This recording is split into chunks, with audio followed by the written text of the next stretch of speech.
સૌથી પહેલાં તો મોહસિનભાઈ સુરત શહેરમાં તમારું સ્વાગત છે. અને મને તપાસ કરી અને ખબર પડી કે મરી સાહેબની પાછળ કોઈ બીજા કવિ ફેમિલીમાં નથી, પણ તમને કવિતાનો રસ છે થોડો, અને તમે કવિતા સાથે ટચમાં રહો છો. અને મેં તમારી સાથે આટલા વર્ષોના લગભગ 15-20 વર્ષના આપણા સંબંધો છે, એમાં મેં જોયું છે કે આપ ખૂબ સરસ રીતે મરી સાહેબની કવિતાઓને સમજો છો, જાણો છો. તો મરી સાહેબના 3 એવા શેર અમને સંભળાવો કે તમને જે ખૂબ પ્રિય હોય, ખૂબ ગમતા હોય.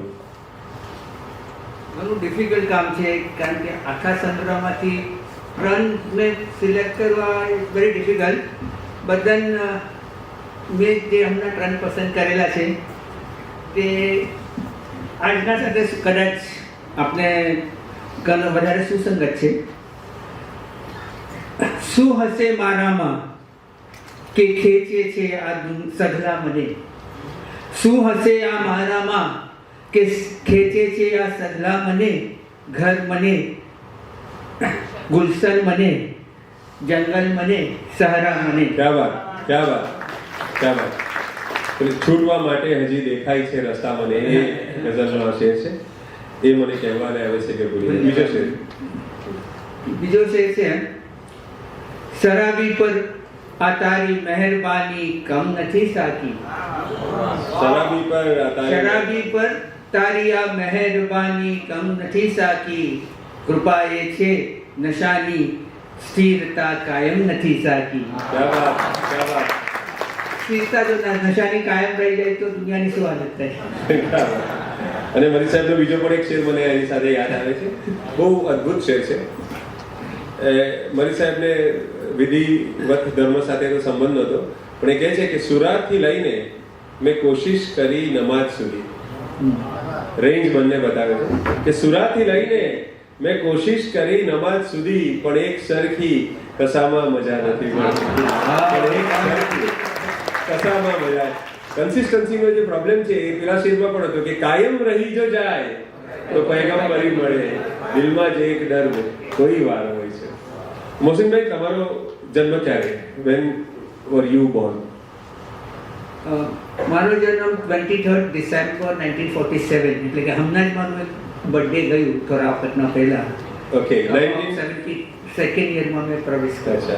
એટલે ભારતની આઝાદી અને તમારી ઉંમર બંનેની સરખી. પણ હું આઝાદી પછી મેં ગુલામી જોઈ નથી. જી, ક્યાં વાત. તો મને અત્યારે જે માહોલ ચાલે છે, મને મરી સાહેબનો એક પ્રસંગ યાદ આવે કે 1965માં તમે કદાચ 15-17-18 વર્ષના હશો, 17-18 વર્ષના હશો. તો ઇન્ડિયા પાકિસ્તાનનો વોર હતું અને અંધારપટ રહેતો બોમ્બેમાં, અને એમાં એક વખત મરી સાહેબ તમને જ શોધવા નીકળેલા અને તમે કંઈક મિત્રના ત્યાં વાંચવા ગયેલા. એ વખત એવું હતું સાહેબ, 1965ના વોરમાં મેં 10મીમાં કે 11મીમાં હોઈશ કા સાહેબ, તો પ્રિલિમની એક્ઝામ ચાલતી હતી. અને તે વખતે આની તૈયારી કરવા માટે, એક્ઝામની તૈયારી કરવા માટે મેં મારા મિત્રના ઘરે ગયો. હવે વાંચવામાં અને લેસન કરવામાં કંઈ ટાઈમનો ખ્યાલ નહીં રહ્યો અને અંધારપટ લાગુ પડી ગયો. કારણ કે તે વખતે અંધારપટ જે લાગુ પડતો હતો તો પછી બહાર નહોતું નીકળે, કર્ફ્યુ લાગી જતું હતું. હવે તે દિવસે શું થયું કે મરી સાહેબ ઘરમાં જલ્દી આવી ગયા અને મેં ઘરમાં ગયો જ નહીં. તો એને ફિકર થવા લાગી કે મારો દીકરો કેમ નથી આવ્યો, આટલો ટાઈમ થઈ ગયો. મમ્માને પૂછે કે શું થયેલું છે. મધરે કહ્યું કે તો લેસન કરવા એના દોસ્તના ઘરે ગયો છે, તો મને એડ્રેસ આપ, હું એને મળવા જાઉં છું, એને લેવા જાઉં છું, કેમ હજી સુધી આવ્યું. હવે તે વખતે ઘરમાં આવી ગયા હતા તો ઘરના જ પહેરવેશમાં ગંજી અને જે ઇજાર હોય તેના ઉપર જ નીચે ઉતરી ગયા. હવે નીચે ઉતરીને એ મારા દોસ્તના ઘર તરફ આવતા હતા તો રસ્તામાં એક પાણીનું હેડ્રન્ટ ખુલ્લું હતું, પછી પાણી ધમધોકાર ચાલુ જતું, કોઈના તરફ નજર પણ નહોતી પડતી. મરીઝને એમ થયું કે આટલું પાણીનો બગાડ કેવી રીતે થાય છે. તો શરાબનો બગાડ પણ નહીં ચાલે તો પાણીનો ક્યાંથી ચાલે? સાચી વાત છે, પાણીનો આટલો બગાડ કેવી રીતે થાય છે. તો હી ટ્રાય ટુ એને હેન્ડ્રન્ટથી નીચે જઈને બંધ કરવાની કોશિશ કરી કે આ બંધ થઈ જાય તો પાણી વહેતું બંધ થઈ જાય. પણ એના માટે કંઈક ઓજારની જરૂર છે કે એમને ખ્યાલ નહીં રહ્યો. तो एक कांस्टेबल आवीने पूछे कि ये क्या करता है, बताओ मेरे को. तो एक को नहीं, मैं तो ये बंद करता हूँ। नहीं नहीं, तुम बंद नहीं करते, ये ऐसा कर ही नहीं सकते, तुम्हारे पास औजार किधर है बताओ। अब अगर नहीं तो मेरे पास तो कोई औजार नहीं है, तो आपको पुलिस स्टेशन आना पड़ेगा। હવે એને લઈને પોલીસ સ્ટેશન ગયા। મીનવાઇલ આઈ રીચ હોમ, મેં મારા ઘરે પહોંચી ગયો। હવે મધર અમને લોકોને ફિકર થવા ગઈ, ઉલટું થયું કે હવે એ આવી ગયા છે, મુસીન ઘરે આવી ગયો છે, ફાધર નથી ઘરમાં। સારા નસીબે શું થયું કે તે વખતે જે પાઇનોલી પોલીસ સ્ટેશન જે ઇન્સ્પેક્ટર હતા તે મરીઝના ઓળખતા હતા કે તમે આ કોને લઈને આવ્યા? તો એ કહે ભાઈ ये आदमी तो हैट्रन से ये बंद कर रहा था। मरीज साहब एम ना થાય એમ કરીને ઇન્સ્પેક્ટરે વાત કરીને उसको छोड़ दो, उसको जाने दो, हो तो उसको घर पे भेज छोड़ के आओ। અને પછી એ એટલે કે જે કોન્સ્ટેબલ હતો એના સાથે ઘરે મોકલી આપ્યા ને। અને એ રીતે આ પ્રસંગ એ પોતે પણ આ લખ્યો છે। જી, એટલે મરીઝ સાહેબ દેશપ્રેમી અને આમાં ફસાયેલા અને પોલીસ સ્ટેશનમાં એમને ધરપકડ થયેલી। આઈ મીન ધરપકડ નહીં, પણ he was held for few hours. તો મોહસિનભાઈ, તમારા પિતાજીની પહેલી યાદ, પહેલી સ્મૃતિ તમને કઈ છે? તમે એમ જન્મ્યા પછી કેટલા વર્ષ પછી તમને કોઈ પહેલો એવો ઇન્સિડન્સ હોય કે જે યાદ હોય તમને? કારણ કે લગભગ તે વખતે મેં 3 વર્ષનું હોઈશ। બહુ આછી સ્મૃતિ, પણ એને મારા મધર એ વાતને ઘણી વખત રિપીટ કરતા હતા, મને બતાવતા હતા, એટલે મને એ સ્મૃતિ પછી રહી જાય। તે તો શું થયું, હું ઘણો નાનો હતો ને મને પૈસાની તંગી ઘણી હતી ઘરમાં, એ તો તમારે બધાને ખબર જ છે। તો તે વખતે મેં જીદ કરી કે મારે એક સાયકલ જોઈએ છે।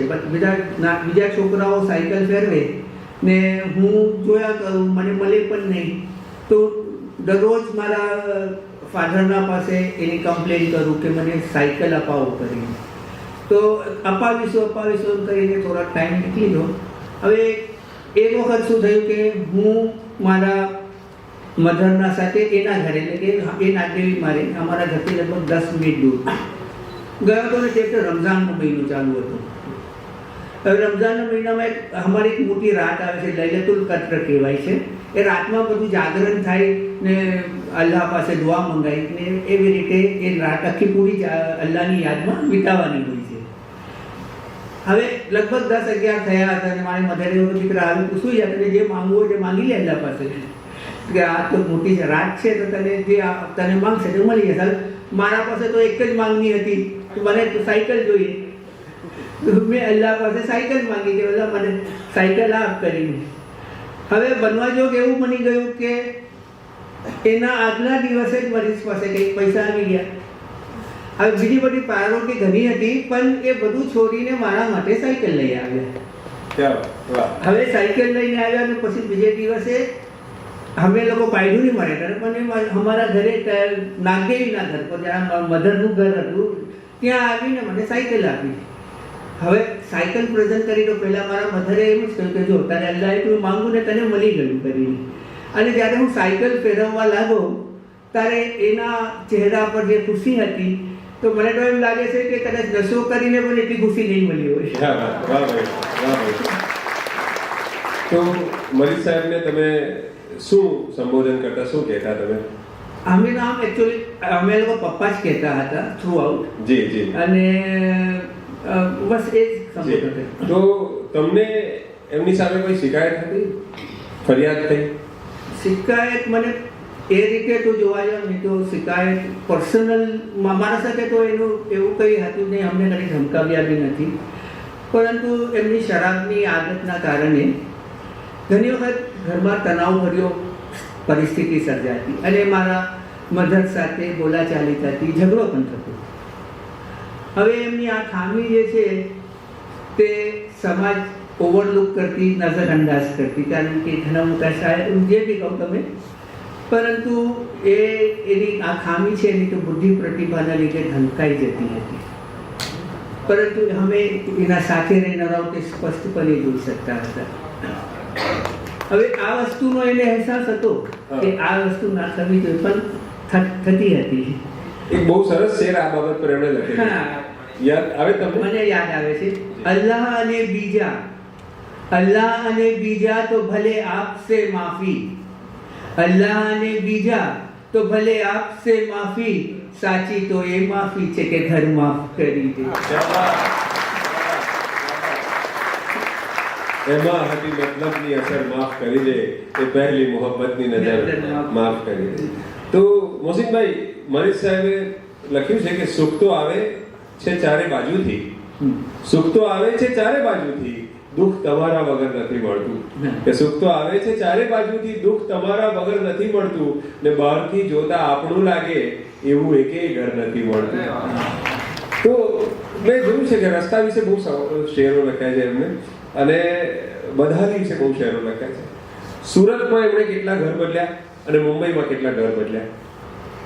સુરતમાં એ પોતે જ એમને એક આના અંદર લખ્યું છે કે પઠાણવાડામાં સ્ટાર્ટિંગમાં રહેતા હતા, તે પછી નૂરપુરામાં એક ઘરનું એનો ફોટોગ્રાફ લીધો. હા, ફોટો લીધો છે. અને બીજો બેગમપુરાના અંદર એમ 3 જગ્યાએ ના ઘરો એમને બદલાયા. સુરતમાં 3 ઘર અલગ અલગ તબક્કે રહ્યા. હા, અલગ અલગ તબક્કામાં 3, પણ એ વધારે રહ્યા છે પઠાણ વાળાની અંદર, એટલે એ પછી મુંબઈ આવી ગયા. તો નૂરપુરામાં કદાચ ઓછા રહ્યા છે, બેગમપુરામાં ઘણા. પછી થોડો વખત સુરત મુંબઈ વચ્ચે અવર જવર પણ ઘણો સમય રહ્યા છે એમની. બહુ ઓછો સમય, પછી તો લગભગ મુંબઈમાં સ્થાયી થઈ ગયા. એટલે મુંબઈમાં અમારું ઘર જે હતું તે ટવાલીન એરિયામાં હતું, પાયનોરીના પાસે, સાઉથ બોમ્બેમાં હતું.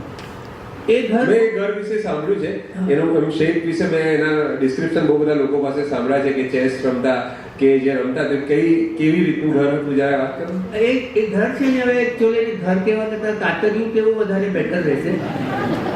આપણે ત્રિકોણમાં જે આપણે રાઈટ એંગલ કહીએ ને, તે ગુજરાતીમાં શું કહેવાય ને, કાટકોણ. યસ, કાટકોણ ટાઈપનું હતું તે. એટલે શું થાય કે પછી થોડા વખત પછી એ નીચે આવી જાય આખું, ને પછી થોડી એટલે જે ટોપ પાર્ટ આવે ઘરનો, એટલે તમે 4 કે 5 કે 6 ફૂટ સુધી ઊભા ચાલી શકો. પછીના એરિયામાં જવું હોય તો વાંકા પડવું પડે, ને છેલ્લે તો બેસી જવું પડે. એટલે કે લગભગ 100 સ્ક્વેર ફીટ જેટલો એરિયા તમે વાપરી શકો, બાકી 100 સ્ક્વેર ફીટ બેસવા માટે કે સુવા માટે વાપરી શકાય. તો એવી પરિસ્થિતિ હતી. તો પછી જેમ જેમ ટાઈમ પસાર થાય તો અમે પણ મોટા થતા ગયા. તો તે વખતે પણ એમના હમણાં જેમ ચાહકો છે તે વખત પણ હતા. તો એ લોકોએ વિચાર્યું કે એક ઘર લઈ આપીએ મરીઝને, કે જેથી એની જિંદગી એના અંદર કરી શકે. તો તે વખતે લગભગ 15,000 મુંબઈમાં ભાવ મળતું હતું. તે વખતે ઘણી સસ્તાની જમાને હતું.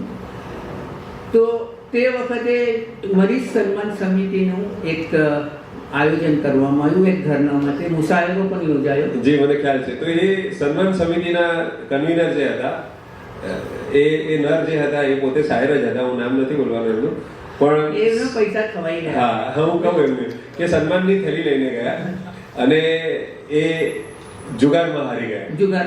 એટલે કોઈએ મરીઝને પૂછ્યું કે પેલા પૈસાનું શું, તમારી થેલી સન્માનની હતી એનું શું થયું? એટલે મરીઝ સાહેબે કીધું કે મારા પીવાના પૈસા ખવાઈ ગયા. એ લોકો મારા પીવાના પૈસા ખાઈ ગયા. તો પણ એની જરા આગળ વાત કરો. એ પૈસા ને પછી શું થયું કે મરીઝના જે મોટા ભાઈ હતા શેખાદમ વાસી, એ જોયું કે હવે તો સન્માન તો ઓલરેડી થઈ ચૂકેલું છે, બીજા પૈસાનો સવાલ ક્યાંથી આવશે. એ એમના દીકરા કેપ્ટન હતા શિપ પર, અને પછી એમના સાથે મળીને એ લોકોએ અમને લોકોને કંઈ 15,000 રૂપિયાનો બંદોબસ્ત કરી આપ્યો, જેનાથી અમે કુર્લાના અંદર રાહત અપાર્ટમેન્ટ. પેલા ખવાઈ ગયેલા પૈસા માટે મરીઝ સાહેબ દોડાદોડી કરી કે નહીં? મરીઝ સાહેબે બહુ ઓછી દોડાદોડી કરી અથવા તો ન બરાબર કરી. મારા મધરે ઘણી દોડાદોડી કરી. ઘણી વખત હું પણ એમના સાથે એમના ઘરે જતો હતો પૈસા લેવાના માટે. પણ હવે પેલા અગત્યના વાયદા આવે ને, અગત્ય મુનિના વાયદાના મફત હોય, તેનો વાયદા લઈને અમે લોકો પાછા આવી જઈએ. એટલે જે ઘરમાં એવું સમજતા હતા કે પૈસા સેફ છે, એ ઘરમાં પૈસા સેફ નહીં રહ્યા.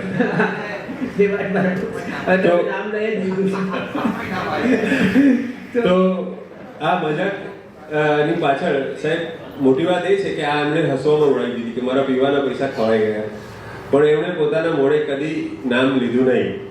અને આ શેર એમનો કદાચ એની પર લાગુ પાડી શકાય કે પીતો રહ્યો સુરા કે ન બદનામ કોઈ હો, કે પીતો રહ્યો સુરા કે ન બદનામ કોઈ હો, લોકો કહે ખુવાર થયો છું શરાબમાં. હું તો એટલા માટે શરાબ પીતો રહ્યો કે હું સચ્ચાઈ બોલી રહી ગયો. તો મોહસિનભાઈ, તમારા આપણે આ રબાબ ની પ્રેમ કથા જોઈ એ તો ઓબ્વિયસલી તમારા એમાં નહોતી, પણ તમારા પપ્પાની જે બીજી પ્રેમ કથા અથવા એટલે મારે એમ પૂછવું છે આ લોકોના બધાના લાભાર્થે કે તમારા પપ્પા અને મમ્મીના જે લગ્ન છે એ અરેન્જ હતા કે લવ મેરેજ હતા? ને એના પણ લવ મેરેજ જ હતા. તો તે જમાનામાં શું થતું હતું કે મુંબઈના અંદર પ્રાઇવેટ બેઠકો યોજાતી હતી. પર્ટિક્યુલરલી જ્યારે અમારા મહોરમના મહિના ચાલે ને તે વખતે મરસિયા પહેરવા માટે એમને બોલાવે. હવે મરીઝ પોતે અનીસ અને ડબીરના મરસિયાઓ પડે. હવે અનીસ અને ડબીરના મરસિયાઓમાં ઘણા ઉર્દુ વર્ડ આવે ને ભારી ભારી વર્ડ આવે. તો એનો અર્થ પણ સમજાવે. તો અમારે બી સમજાવતા હતા કે વખત અમારા સાથે બેસીને વાત કરીને મરસિયા પડે તો તે વખતે બધા જે ઉર્દુના વર્ડ જે અમને ન સમજાય તે પહેલાં સમજાવે કે આનો અર્થ આને, પછી પાછો એ મરસિયા પડે તો અમને બરાબર સમજાઈ જાય કે શું કહેવા માંગે છે. તો એ રીતે પોતે પણ ધાર્મિક કૃતિઓ લખી છે એ પણ રજૂ કરતા અને ત્યારબાદ ગઝલ પણ રજૂ કરતા પોતાની ગુજરાતીની. એના અંદર એવી એક પ્રાઇવેટ બેઠકોમાં થતી રહેતી હતી, તેમાં મારા મધર પણ જતા હતા અને એમાં એમની મુલાકાત મરીઝ સાથે થઈ ને ધીરે ધીરે ધીરે પ્રણયના પરિણમી. મેં એવું સાંભળ્યું કે મરીઝ સાહેબ એમને ગિફ્ટ કંઈક આપતા અથવા કંઈક બુક્સ વાંચવા માટે આપતા. હા, મારા મધરને વાંચનનો ઘણો શોખ હતો. ખાસ કરીને એ શરદ બાબુના પુસ્તકો વાંચતા. તો ફાધર એના માટે શરદ બાબુની ચોપડીઓ લાવીને એને ગિફ્ટ આપતા હતા. તો એ મને મારા મધરે બી કહ્યું, ફાધરે પણ કહ્યું હતું કે મને યાદ. એટલે આપણને એમ છે કે મરીઝ સાહેબ 2 ચોપડી ભણેલા અને એમનો પણ તમે આજે મેં એફબી પર પોસ્ટમાં એમના ઓટોગ્રાફ મૂક્યા છે મરીઝ સાહેબના 49 ના, એ જોજો. અને એમને ઇંગ્લિશ બહુ સારું આવડતું, પોતે ઇંગ્લિશ વાંચી પણ શકતા. તમને બધાને પણ ઇંગ્લિશ બુક્સ પણ લાગે એમણે ભણાવી છે. પણ અચ્છા, તમારા મમ્મી વિશે, તમારા મમ્મીના સ્વભાવ વિશે અથવા એમના સંઘર્ષ વિશે થોડી વાત કરો. ને મારા મધરનો સ્વભાવ એક તો એનો સ્વભાવ એવો હતો કે અમારા લોકોને પૈસાની તકલીફ ઘણી રહેતી એટલે તો પહેલાંથી એ કરકસર ભરો સ્વભાવ હતો.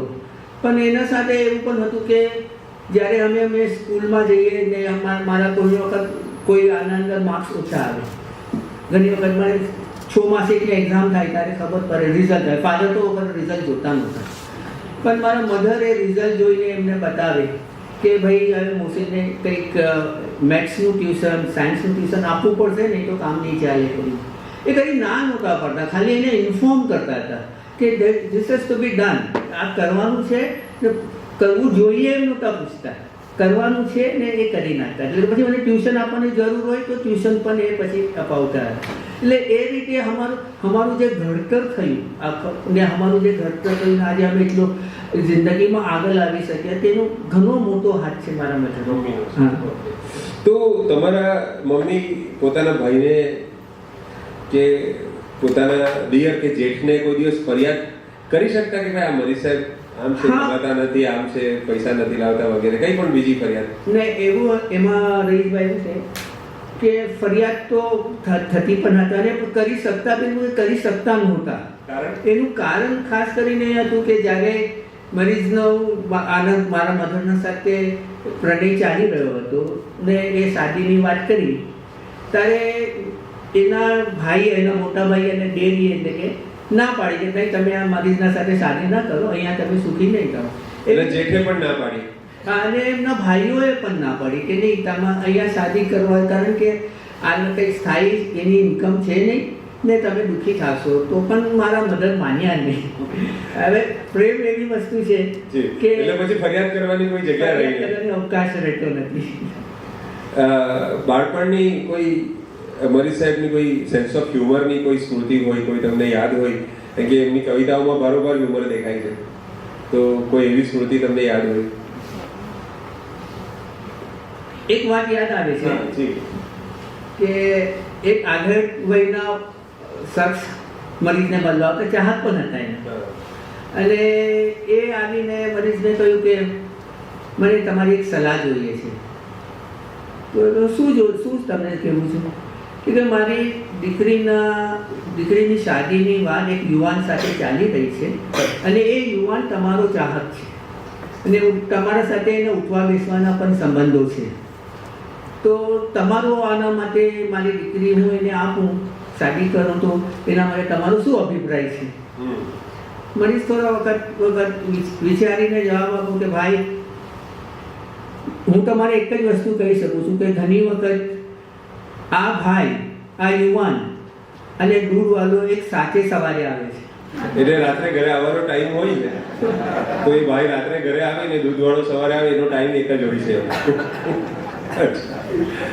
એમનું સોલે અમિતાભમાં ધર્મેન્દ્ર માટે કર્યું ને એવું કર્યું એમ.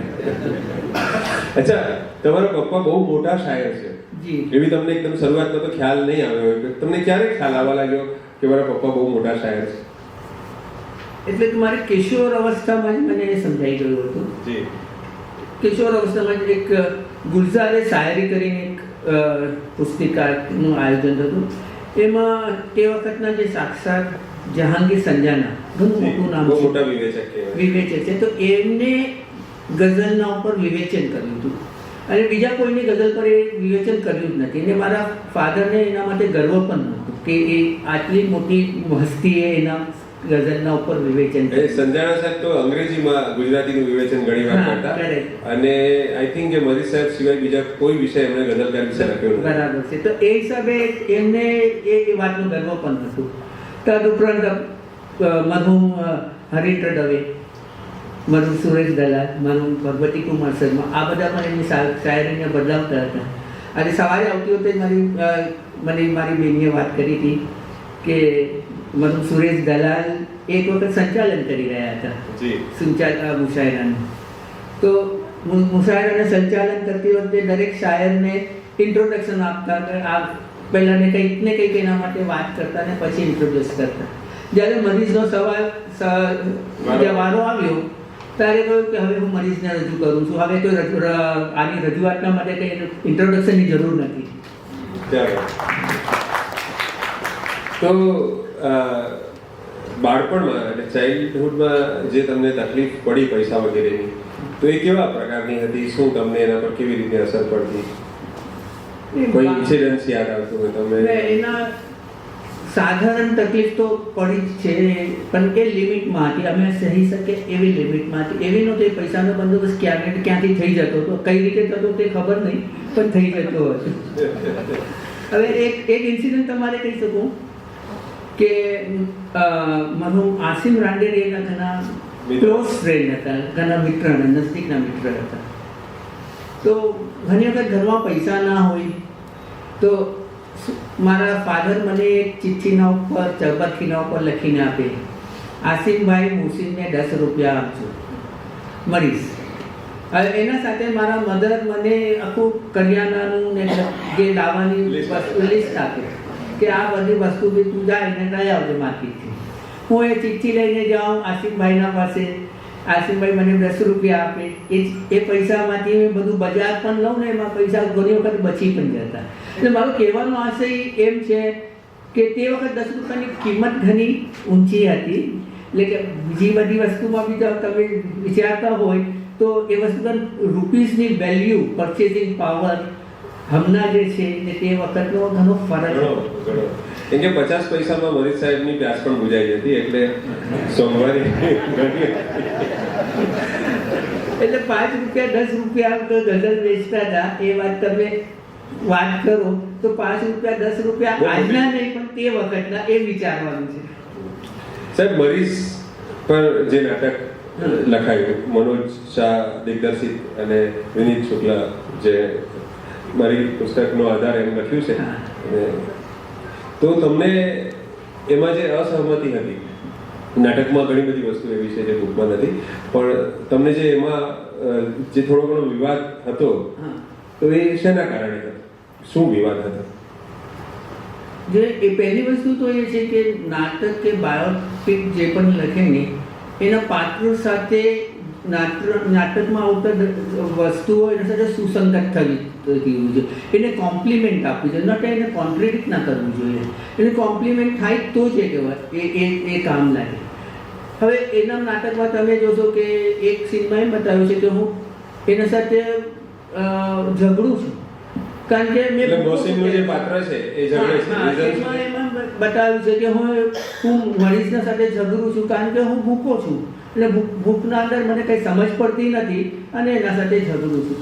પણ એ ભૂખા તો અમે કદી સૂતા નથી થ્રુ આઉટ, ગમે તેવી ગરીબી હતી પણ અમે લોકો ભૂખા કદી સૂતા કંઈ ને કંઈ બંદોબસ્ત છેલ્લે આશીષભાઈ તો હતા જ. તો એવું હતું કે આવા સંજોગોમાં આવી વસ્તુ મૂકવી તો આ બાબતે ઝઘડો તમારો કોઈ દિવસ થયો નથી? થયો જ નથી. હવે એમાંથી એમણે સીન બનાવ્યો. હાજી, એટલે એનું દ્રશ્ય બનાવીને નાટકમાં બનાવ્યું. હવે એ વસ્તુ એને ક્યાંથી મળી તે મને ખબર નથી. મારી વ્યક્તિત્વ અને અસ્તિત્વમાં પણ એનો ક્યાંય ઉલ્લેખ નથી. તો હવે એ ક્યાંથી આવી ખબર નથી. હવે લોકોને જ્યારે કહેવામાં આવે ત્યારે એ ફેસ વેલ્યુ પર લઈ લે છે કે આમ થયું જ હશે, પણ એનું કાઉન્ટર વેરિફિકેશન કોઈ વખત થતું નથી. તો કાઉન્ટર વેરિફિકેશન કારણ કે એમ થાય કે આવું જ હશે, પણ એમ થતું એમ હોતું નથી ખરેખર. બીજો પણ એક સીન મને લાગે, બીજા સીનમાં એવું બતાવ્યું છે કે એ કઈ રાતે મઠરાતે એની ગઝલ વાંચે છે, બીકોઝ બેગમ અખ્તરે કઈ જગ્યાએ ગાયેલી છે તો એના એપ્રિશિએશન, હા, એનો અંજામ છે. તો એ એના પત્નીના સામે સમજાવે છે ને બધા એક બે પડોશીના સાથે લડવા આવે છે. હવે આ પડોશી લડવા આવો કોઈ બનાવ બન્યો જ નથી. જે અમે રહેતા હતા કવાલેનમાં એના સામે તો એના ભાઈ રહેતા હતા, તે બી 50 ફૂટના દૂરના અંતરે રહેતા હતા. તો આ વસ્તુ જે લખેલું છે ને તે એનો કોઈ બેઝ નથી, આમને આમ જ લખી નાખ્યું. હવે તમને એનો બહુ સારો શેર સમજાવું એનું. બીજી છે એની શોભા, બીજી છે એની શોભા કે ખાલી પડી રહે, ફૂલો ના હો તો કઈ ન ભરો ફૂલ છાપમાં. ભાઈ ફૂલ છાપમાં તમે કોબીનું ફૂલ મૂકશો તો કેવું લાગશે? એટલે અચ્છા, તો આ નાટકનો જે વિવાદ છે એનું મુખ્ય જે રીઝન છે આ હતું કે ફેબ્રિકેટેડ સ્ટોરી ઘણી બધી ઊભી કરી છે. નહીં, ફેબ્રિકેટેડ સ્ટોરી ઘણી વખત ઊભી કરવી પડતી હોય છે, કારણ કે ઘણી વખત તમે પેલું અક્ષય કુમારનું બી એક પિક્ચર આવેલું હશે, તમને ધ્યાન હશે, એ ગાંધીમય ફાધર અને મિલ્ખા સિંહને બતાવ્યું. હા, એમાં છે તો દુબઈથી જે અટેક કરેલો, હા, એરલિફ્ટ, હા, તો એના અંદર જોતા જ સમજાઈ જાય છે કે જે એનો હીરો છે અક્ષય કુમારના સાથે મારામારી બી કરે છે, એને બધું બતાવેલું છે. એને જ્યારે ટ્રાન્સફર એવું કંઈ થયું નથી, પણ એવું કરવું પડતું હોય છે બાયોપિકમાં. પણ એ રીતે એને કોઈ બી રીતે એને કોન્ટ્રાડિક્ટ નથી કરતું કે એને ખરાબ લાગે એવું કંઈ નથી બતાવ્યું. તો જ્યારે બાયોપિક લખાય છે ત્યારે એને વસ્તુનો ખ્યાલ રાખવાનો બહુ જરૂરી હોય છે. મરીઝ સાહેબની આપણે આર્થિક તંગીની વાત કરીએ છીએ તો આપણને એમ પણ જાણવાનું મન થાય સૌને કે એમણે નોકરી કે વ્યવસાય ક્યાં ક્યાં કર્યા શરૂઆતથી લઈને છેલ્લે સુધી, અને એના સોર્સ ઓફ ઇન્કમ કયા કયા હતા, અથવા શું તકલીફ પડી, આપણે જરા એના વિશે વાત કરી શકીએ શરૂઆતથી. પહેલા જ્યારે મુંબઈ આવ્યા તેના માટે તો એ પોતે જ લખેલી છે જરા કે યુનિવર્સલ બુક રબર ફેક્ટરી, હા, એમાં કામ કરું હતું. પછી બીજી 3-4 નાની નોકરીઓ કરી છે, અને ત્યારબાદ એ વર્તનમાં સેફ પાલનપુરી દ્વારા શરૂઆતમાં સેલ્સમેન તરીકે કામ કર્યું. શરૂઆતમાં સેલ્સમેન તરીકે, પણ એને સેલ્સમેનમાં જોબમાં કોઈ ઇન્ટરેસ્ટ જ નહોતો. એનું આખું પૂરું ધ્યાન પત્રકાર તરફ હતું, અને પછી એને પત્રકાર તરીકે વતનના અંદર સર્વિસ મળી. મેં એમ સાંભળ્યું છે કે વતનમાં જ્યારે નોકરી કરતા 41-42 ની આસપાસ, ત્યારે અને 45-6 સુધી I think he was there, 7 સુધી ત્યાં જ હતા. તો મોહમ્મદ અલી જીનાની એમને મુલાકાત લીધી. મેં બહુ શોધી પણ એ મને ઇન્ટરવ્યૂ કશે મળ્યો નહીં. વતનના જૂના અંકોમાંથી મેં બહુ ટ્રાય કરી કે મને મળે. નાટકમાં મંટોની મુલાકાત બતાવી, મરીઝ મંટો સાથે મળેલા કે નહીં. મને એવો કોઈ એવિડન્સ મળ્યો નથી કે મરીઝની ને મંટોની મુલાકાત થઈ હોય. ને એ પણ કઈ વખત અમારા પાસે ઉલ્લેખ નથી કર્યો કે મંટો સાથે મુલાકાત થઈ હતી. પણ હા, જીના સાહેબનો એમણે ઇન્ટરવ્યુ લીધેલો, મોહમ્મદ અલી જીનાનો ઇન્ટરવ્યુ એમણે લીધેલો, એ હકીકત છે. એના માટે કદાચ એમ પણ હોય કે સાંજ વર્તમાનમાં પણ એ દૈનિકમાં હતા. તમે ખાલી વતન જોયું હશે, સાંજ વર્તમાન કરીને બીજું પણ એક દૈનિક નીકળતું હતું, એમાં કદાચ હોઈ શકે. તો એ પછી આઈ થિંક કે જર્નલિઝમમાં પણ સેક્ટર થયા 10 વર્ષ એમાં ટ્રાય કરી એમણે. પછી સોર્સ ઓફ ઇન્કમ જે છે તે મુશાયરા અને મજલિસ, બધી નાની નાની બેઠકો, one man show, professional copywriter તરીકે પણ કામ કરતા, લોકોને લખી આપતા થોડું, એટલે અને એ સિવાય આ જેના માટે આપણે સૈયદના સાહેબની નોકરી ક્યારથી ચાલુ થઈ એમની? સૈયદના સાહેબની નોકરી લગભગ 1965 ની જ આસપાસ ચાલુ કરેલી હતી.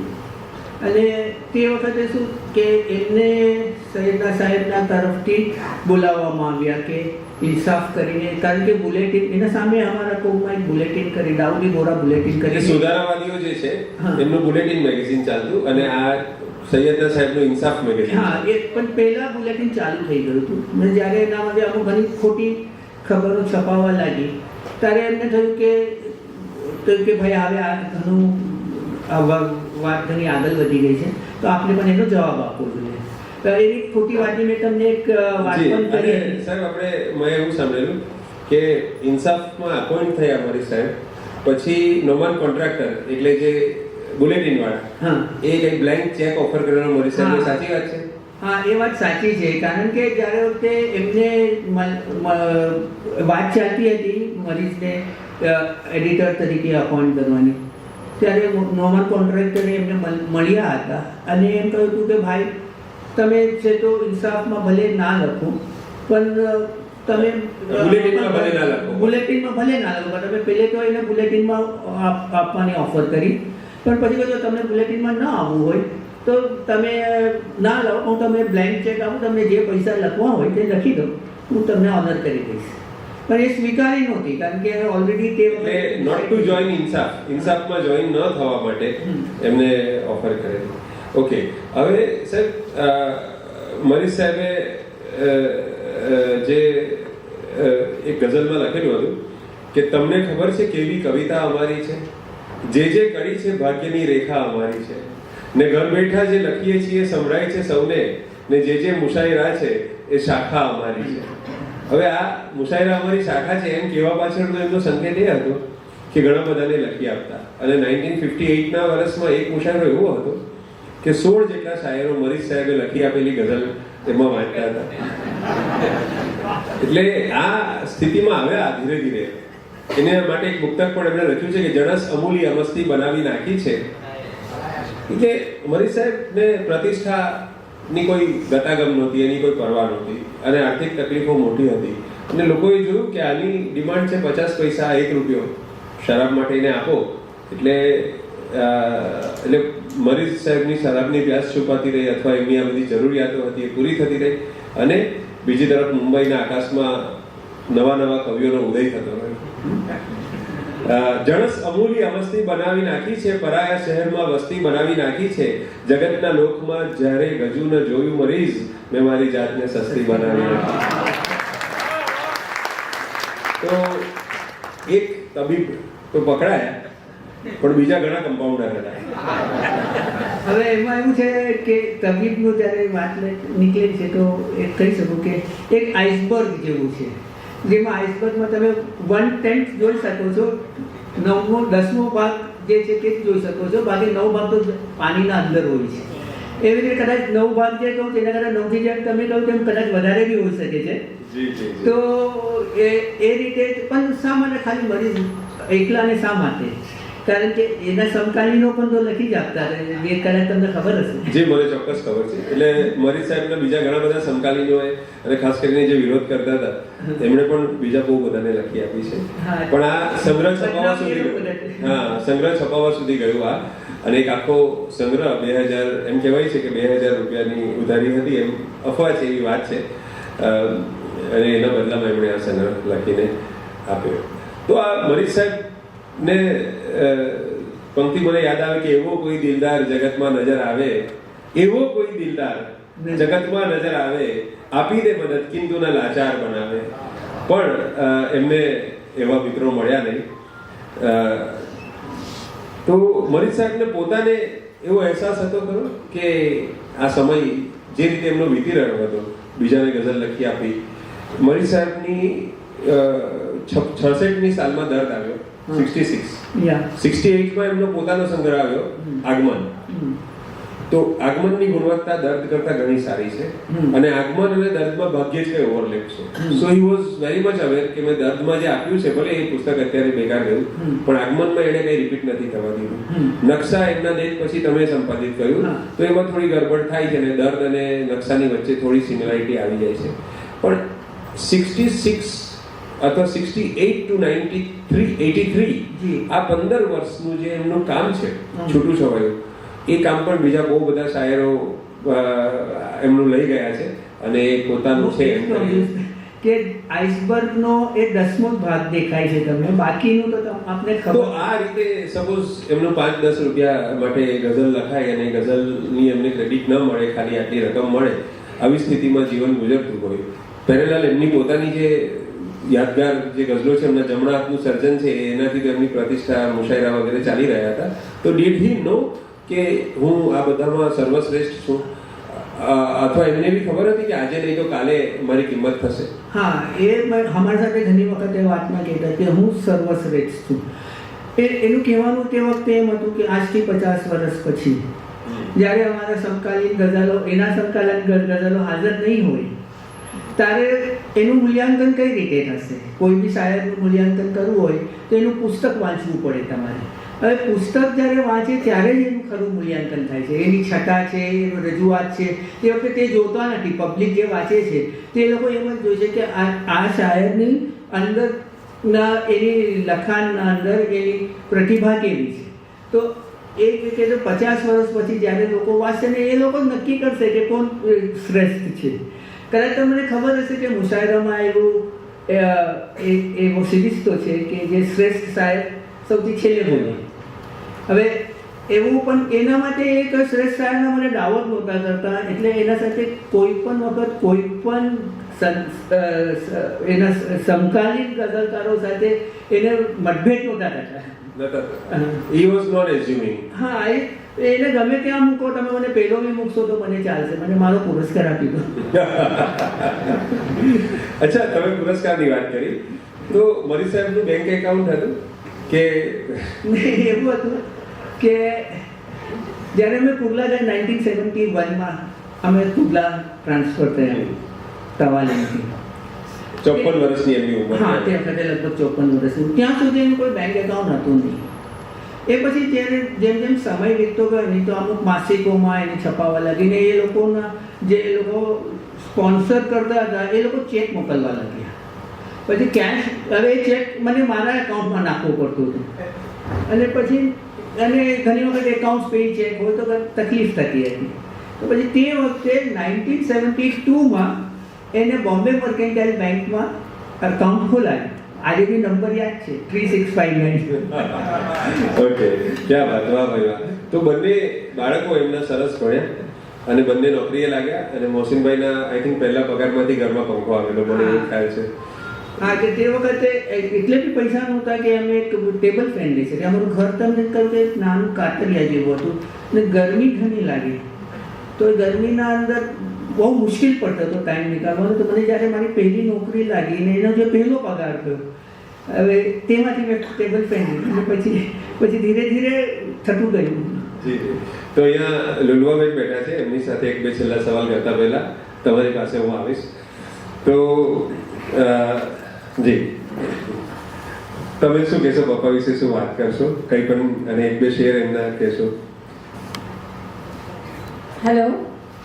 હા, આજે મેં મારા પપ્પા પાસે એ કહેવા જાઉં છું કે એની જે પીવાની આદત હતી ને એ મશહૂર થઈ ગઈ છે, પણ એના સામે એઝ અ હ્યુમન બિંગ જે એની કમ્પેશનેટ નેચર હતો, જે અમને લવ મળ્યો છે, એના તરફથી ભરપૂર વિઝડમ મળ્યું છે, તો દેટ એના આગળ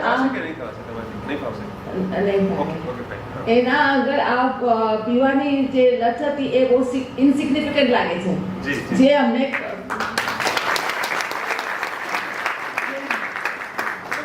કહું છું કે કોમ્પેશનેટ હતા, જો એના બહુ જ કરુણા હતી, તો એનું કોઈ એક્ઝામ્પલ તમે આપશો એનું? હલો. હા, એક સ્ટ્રેન કૂતરાને કોઈ નાખવું હોય તો ઘરમાં લઈને આવતા હતા રખડું કૂતરાને, પછી એને મતલબ ડેટોલ જેવું કંઈ હોય લગાવી આપતા હતા. હા, પાટાપિંડી કરતા હતા. એની રીતે એ કરતા હતા. એની રીતે એ ઘણા જણને રીતે મદદ કરી હશે. તો ભલે હું છે ને ઘણા એક્ઝામ્પલ છે, પણ આઈ થિંક કે એને ગમશે નહીં કે મારું, હા, એને કરાવવામાં આવે છે. Like he has done and I, મને શાયર કરતાં પણ વધારે he was a good human being, a gem of human being. એના આગળ આ બધી પીવાની જે આદતો છે એ ઇન્સિગ્નિફિકન્ટ લાગે છે બીકોઝ હી વોઝ અ જેમ ઓફ હ્યુમન બિંગ અમારા સાથે જે રીતે કર્યું he was like a friend to us giving us example બધી વાત શેર કરતા હતા તો આઈ લવ હિમ એન્ડ આઈ મિસ હિમ. પોતે ધર્મમાં થોડું ઓછું માનતા હતા. હું તમને સવાલ પૂછવાનો છું કે એમની આસ્તિકતા અથવા નાસ્તિકતા એ કેવા પ્રકારની હતી, એટલે how was he as a believer or non believer? હવે એની બહુ મોટી પ્રતિભા હતી જે તમને ખબર છે. અને ઘણી વખત શું થાય છે કે એવું માની લેવામાં આવે છે કે શરાબ સેવન કરનાર વ્યક્તિ નાસ્તિક જ હોય, પણ એ જરૂરી નથી હોતું. પણ એની પાછળની બહુ મોટી પ્રતિભાના લીધે એના શેરોમાં આસ્તિકપણાના બી શેરો દેખાય છે અને નાસ્તિકના પણ એટલા જ શેરો દેખાય છે. તો હવે હવે તમે કોઈ પણ આસ્તિક માણસ હોય તો એની ઈચ્છા એવી હોય છે કે ઈશ્વરને પામે. ઈશ્વરને પામવા માટે એ કાં તો મંદિરમાં જાય, મસ્જિદમાં જાય અને મસ્જિદમાં જઈને બંદગી કરે કે પૂજા કરે અને ઈશ્વરને આધીન થઈ જાય, ડિવોટ થઈ જાય. ડિવોટ એકદમ ટોટલી આધીન. હા, તો આધીન થઈ જાય તો પછી એ ઈશ્વરને પામી શકે. તો હવે જ્યારે ઈશ્વરને પામવા માટે મરીઝની તરીકો અલગ હતો. એ ઈશ્વરને એક મિત્ર તરીકે જોતા હતા. એ મિત્ર બનાવીને બાંધા. હવે મિત્ર સાથે તમે લડી પણ શકો, પ્યાર પણ કરી શકો, એની ટીકા પણ કરી શકો, એની તારીફ પણ કરી શકો. તો તમારું પોતાનું જે રિલિજિયસ એજ્યુકેશન કે વગેરે છે એ બાબતમાં એનો શું મત હતો? એમનો મત હતો કે ઘણી વખત કહેતા હતા કે જો કુરાનમાં છે ને એક સેન્ટેન્સ લખેલો છે there is no condition break. તો એ શું છે કે તમે બીજાને તમે હેલ્પ કરશો તો ખુદા તમને ડોઝ કરશે. That's the and. એમ પછી એમ નથી લાગતું કે you have to pray, I have to fast, એ કંઈ નથી. તો હંમેશા મને કહેતા હતા કે હંમેશા બીજા કોઈને જેટલી મદદ કરી શકો તમે કરો, હંમેશા એનો શુક્ર કરો, કોઈ પણ કન્ડિશનમાં એનો શુક્રથી તમને કુરાન અરબીમાંથી ગુજરાતી શીખવતા? હા, મારા પપ્પા શીખાવ્યા. મને શીખાવ્યું મારા ડેડીએ. મને એક ચેપ્ટર બે ચેપ્ટર એના સાથે શીખીને પછીથી I did on my own. But એ બધે સમજાવતા હતા કે આનું મિનિંગ આમ થાય છે, આનું મિનિંગ આમ થાય. લિટરેચરમાં બીજું તમને શું સંભળાવતા? એ જે પણ ઘણી વખત નોવેલ્સ આવે છે તો he used to discuss Agatha Christie, પછીથી વિવેકાનંદ, પછી રાધાકૃષ્ણની બુક્સો, બધી વાત એ અમારા સાથે બધા સાથે ડિસ્કસ કરતા હતા ઘરમાં. તો એ રીતે અમારું પેલું નોલેજ પણ અમારું તો બહુ લિમિટેડ હતું. પણ એ હંમેશા કહેતા હતા કે you should read good books. હું મિલ્સ એન્ડ ફૂડ વાંચતી હતી તો એને નહોતું ગમતું. મિલ્સ એન્ડ ફૂડની sorry read some good books. તો પપ્પાના કયા શેર તમને યાદ આવે છે અથવા તમે કયા શેર કોટ કરો પપ્પાને? કાયમ જો રહી જાય તો પેગમ્બરી મળે, દિલમાં જ એક દર્દ કોઈક વાર હોય છે.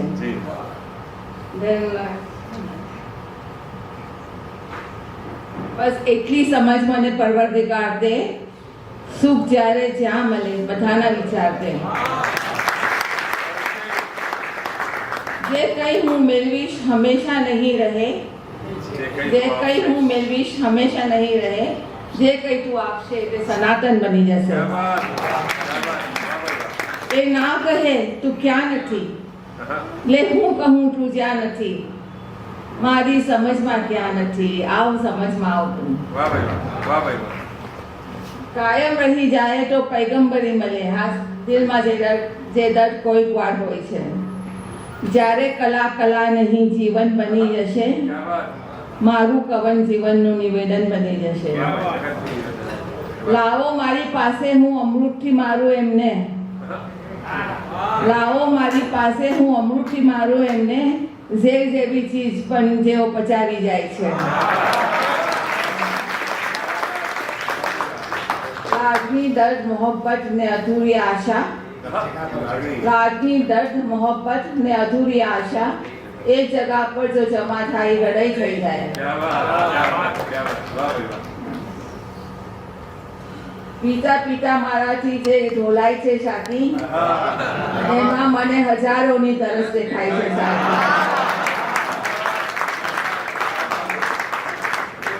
કોશિશની કોઈ ભાવના પ્રેમ જગતમાં લાવના, આવી શકાય આવના, આવી જવાય આવતું.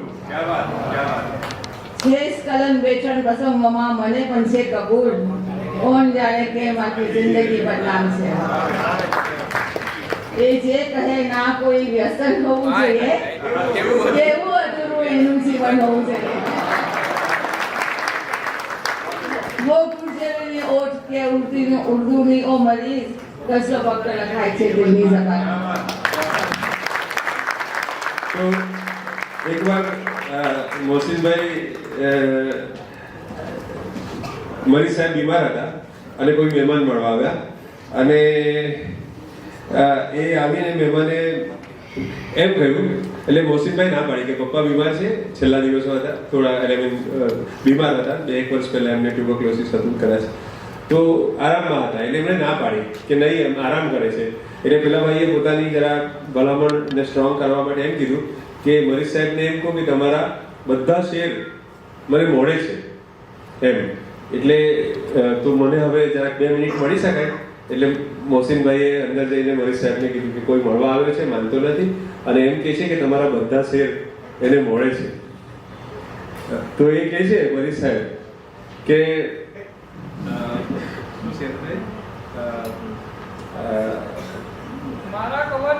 હા, મારા કવરનું આટલું ઊંડું મને ન કર. કોણ છે? પંકજ છે? મારા કવર અચ્છા અચ્છા, હા, મારા કવરનું આટલું ઊંડું મને ન કર. એ કહે છે કે બહાર એને જઈને કે મારા કવરનું આટલું ઊંડું મને ન કર, કઈ યાદ રહી જશે તો ભૂલાવી નહીં શકે, કઈ યાદ રહી જશે તો ભૂલાવી નહીં શકે. ને ન માંગે એની પાસે ગજાથી વધુ જીવન, ન માંગે એની પાસે ગજાથી વધુ જીવન, એક પળ એ એવી દેશે વિતાવી નહીં શકે, એક પળ એ એવી દેશે વિતાવી નહીં શકે. મરી સાહેબ એમણે ફૂલ છાપમાં વાળો શેર કીધો ને તમે, એમાં મને એક શેર એમને બહુ ગમે છે કે એવો ડરી ડરી ને હું જન્નત તરફ ગયો. કે ગુનાઓ કર્યા આટલા બધા તો બીક લાગે, કે એવો ડરી ડરીને હું જન્નત તરફ ગયો, એવો ડરી ડરીને હું જન્નત તરફ ગયો, જાણે કે એની ભૂલ થઈ હોય હિસાબમાં, કે જાણે કે એની ભૂલ થઈ હોય હિસાબમાં. પણ એક બીજો શેર છે, એક મિનિટ, આને સાંકળી લેતો શેર તમે દેશો ને તો તમને એમ થશે કે ભૂલ નથી થઈ ઉપરવાલે. મેં અન્યના ગુનાહોની ચર્ચા નથી કીધી, મેં અન્યના ગુનાહોની ચર્ચા નથી કીધી, દાખલ થયો છું ગુનાને સહારે સવાબમાં. આ સવાબમાં નું તો પછી જન્નત. અને બીજો એક શેર છે મુકુલભાઈ, તમે કદાચ નહીં સાંભળ્યો હોય, નકશામાં છે. એ કહે છે કે એ પોતાના માટે સ્વર્ગ એ પણ એને પૂરતું નથી લાગતું. એની ભાવના જો એની વિચારતા જુઓ કે મને તે સ્વર્ગ દઈને ઓ પ્રભુ કેવો જુલમ કીધો. શેર સાંભળ્યું, બહુ ધ્યાનમાં નથી આવ્યો લોકોને, કે મને તે સ્વર્ગ દઈને ઓ પ્રભુ કેવો જુલમ કીધો, અહીં બેઠા મને સંભળાય છે દોજખના ચિત્કારો, કે અહીં બેઠા મને સંભળાય છે દોજખના ચિત્કારો. તો સાહેબ મરી સાહેબના અવસાન સમયની કઈ જો વાત તમને યાદ હોય, હાઉ ડીડ ઇટ હેપન? અવસાન સમયમાં પહેલાં તો જ્યારે એ પડી ગયા રસ્તો ક્રોસ કરતી વખતે રિક્ષાના ફેટમાં આવીને, તો એને ઠાપામાં ફ્રેક્ચર થયું હતું. ત્યાં કુર્લાના નજદીક 4 કિલોમીટરના ઉપર ઘાટકો પર, આઈ થિંક 12મી ઓક્ટોબરે આ થયું હશે. 13મી ઓક્ટોબરે એને ફ્રેક્ચર થયું હતું. અને ત્યાંથી તે વખતે ડૉક્ટર મહેતાની ક્લિનિક હતી ઘાટકો પર, પણ ત્યાં લઈ ગયા એમને. 3-4 દિવસ પહેલાં તો એને સારવાર કરી, એના હાડકાં જે હતા તૂટેલા તેને બેસાડવાની કોશિશ કરી. પછી ડૉક્ટરે એમ કહ્યું કે ઓપરેશન કરવું પડશે, ઓપરેશન કરશો તો જલ્દી એને થશે. પણ જ્યારે અમે લોકો ડિસાઈડ કર્યું હા ઓપરેશન અમે કરીએ, તો 19મી ઓક્ટોબરનો દિવસ અમે નક્કી કરો કે 5 દિવસ પછી. સવારે અમારા સાથે બધાના સાથે વાત કરી. જ્યારે ઓપરેશન થિયેટરમાં લઈ ગયા તે વખતે બી બધાને અમને મારા સામે જોઈને કોઈ ખુદા હાફિઝ ઓપરેશનમાં લીધો. ડૉક્ટર મહેતા ગુજરાતી જ, એટલે કે આપણે મરીઝને તો જાણતા હતા, એટલે કે એની ગઝલને બી વાત કરતો હતો, મરીઝભાઈ કંઈક શાયરી સમજાવો કે આ જ શેર કર્યો હતો કે ના માંગે એની પાસે ગજાથી વધુ જીવન, એક પલ એવી દેશે વિતાવી નહીં શકે. અને પછી તો ઓપરેશન સક્સેસફુલ થયું, એને આના અંદર લઈને આવ્યા પાછા રૂમમાં. થોડા વખત સુધી જ્યાં સુધી એના ઉપર એનું એનેસ્થેસિયાની અસર હતી ત્યાં સુધી એને કંઈ તકલીફ નથી, અમારી સાથે વાતો કરતા રહ્યા, બીજી વાતો કરતા રહ્યા. જેવી એનેસ્થેસિયાની અસર ઓછી થવા લાગી તો એને પેન થવા લાગ્યું, ઘણું અનબેરેબલ પેન, કે તમે ના સહન કરી શકો એવું પેન થવા લાગ્યું. ને એટલું વધતું ગયું પેન કે પછી એ મને મારા પાસે એના પાસે બોલાયો. હું એના બાજુમાં જ ઊભો હતો, તો મારો હાથ પકડીને મને કહે છે મોહસિન આઈ એમ ગોઈંગ. ને immediately Mohsin I am going કહીને મારા હાથના ઉપર જ એનો પ્રાણ ગયો. લોકોએ ઘણી પછી જે ડૉક્ટર ત્યાં હતા ઘણી કોશિશ કરી રિવાઇવ કરવાની, પણ હાથ પાછું રિવાઇવ ન થઈ શકું ને હી એક્સપાયર્ડ. બે પ્રસંગ મને એક તો યાદ આવે. આમ દોસ્તી, પણ શાયરોની દોસ્તી કેવી હોય તમને ખબર છે. એટલે એક વખત છે ને આમ ગની ચાચા કાયમ રજૂઆતના બાદશાહ ગાઈને રજૂ કરે કે ગની ગુજરાત મારો બાગ છે, હું છું ગઝલ બુલબુલ, વિનયથી સજ્જ એવી પ્રેમ માની લઈને આવ્યો છું. આમ ગાય. મરી સાહેબને કાંઈ આવડે નહીં, પણ મરી સાહેબ એની સામે જ્યારે વારો આવે પોતાનો એટલે જવાબ આપે કે શાયર છું હું, મારી રીતથી બોલીશ હું ગઝલ. કે શાયર છું, પેલા કે છે ગની ગુજરાત મારો ભાગ છે, હું છું ગઝલ બુલબુલ. આ કે છે કે શાયર છું, મારી રીતથી બોલીશ હું ગઝલ. બુલબુલ તો હું નથી કે ફક્ત કંઠ દાદ લે, બુલબુલ તો હું નથી કે ફક્ત કંઠ દાદ લે, કે અવાજથી દાદ લઈ. અને છે ને આ પણ બહુ જાણીતો, એટલે ઓછો જાણીતો પ્રસંગ છે પણ સત્ય ઘટના છે કે મરીઝ સાહેબ એકવાર આવ્યા સુરત અને ગની ચાચાને ઘરે જવાનું. ગની ચાચાએ એડ્રેસ આપેલું કે ગોપીપુરા બમણાવાડ, પણ મરીઝ સાહેબને કંઈ દિવસનો ટાઈમ હતો પણ કંઈ ખસે દશામાં તો મળે નહીં ઘર. એટલે શોધતા થાકીને એક ઓટલા પર બેસી ગયા અને પછી થાકેલા હતા એટલે અંદરથી જરા પાણી એમ, તો અંદરથી ગની ચાચાના જ ફેમિલી વાળા બહાર આવ્યા. ગની ચાચાનું જ ઘર હતું. એટલે તે મરીઝ તે વખતે બોલ્યા કે સાલું હું રસ્તો ભૂલી ગયો તો દિશાઓ ફરી ગઈ. અને એ વસ્તુને લઈને ગની ચાચાએ શ્રદ્ધા જ મારી લઈ ગઈ મંજિલ ઉપર, મને રસ્તો ભૂલી ગયો તો દિશાઓ કરી ગઈ. આ રચનામાં થોડોક ફાળો મરીઝ સાહેબના આ ઘટનાનો છે. તો આવી અનેક વાતો છે, પણ ખૂબ સરસ રીતે લગભગ છેલ્લા 2.5 કલાકથી 2.5 કલાકથી આપણે મરીઝમય થઈ રહ્યા છે અને સાચા અર્થમાં મયની અંદર ડૂબી રહ્યા છે. ત્યારે ક્યાંક ને ક્યાંક આ વાતને વિરામ આપવો પડે. તો ફરી એકવાર એમ જ કહેવાનું કે ખૂબ સરસ રીતે તમે પ્રતિસાદ આપ્યો છે, પણ મરીઝ સાહેબ કહેતા હતા કે બધો આધાર છે એના જતી વેળાના જોવા પર, મિલનમાંથી નથી મળતા મોહબ્બતના પુરાવા. તમામ કલાકારો મોહસિનભાઈ સહિત, લુલુઆબેન સહિત, અને ખાસ કરીને બીજા જે આવ્યા છે એમના પુત્રવધુ, એમનું નામ હું ભૂલી ગયો, રશીદાબેન, અને અનીસ છે. અને મરીઝ સાહેબના બેન હતા સુરતમાં રહેતા મકાઈપુલ જે પેલી કોર્નર છે ને, કોર્નરમાં એક મકાન અત્યારે તૂટી ગયું છે લગભગ. એ મકાઈપુરના કોર્નર પર લાકડાના બનેલું એક પઠાણાવાળું મકાન હતું, અત્યારે તૂટી ગયું છે. તે કોર્નરવાળું મકાન, ત્યાં ફાતેમાબેન રહેતા, એ મરીઝના નાના બેન. અને મેં જ્યારે પુસ્તક લખેલું ત્યારે મને સૌથી વધારે જો ડિટેલ મરીઝ સાહેબની મળેલી હોય માહિતી તો મને એમની પાસેથી મળેલી. એટલે એ ફાતેમાબેનના સુપુત્ર મુસ્તુફાભાઈ, અને આજે મેં એફબી પર ફોટો મૂક્યો છે, એ પણ એમની પાસેથી જ મને મળ્યો. અને એમના વાઈફ અને એમની 2 દીકરીઓ પણ અહીંયા ઉપસ્થિત છે. તો આખો આ પરિવાર આપણા સુરતનું ગૌરવ છે. એમને એકવાર આ બધાને અને તમામ કેયુરને તાળીઓથી વધાવી લઈએ. Thank you very much.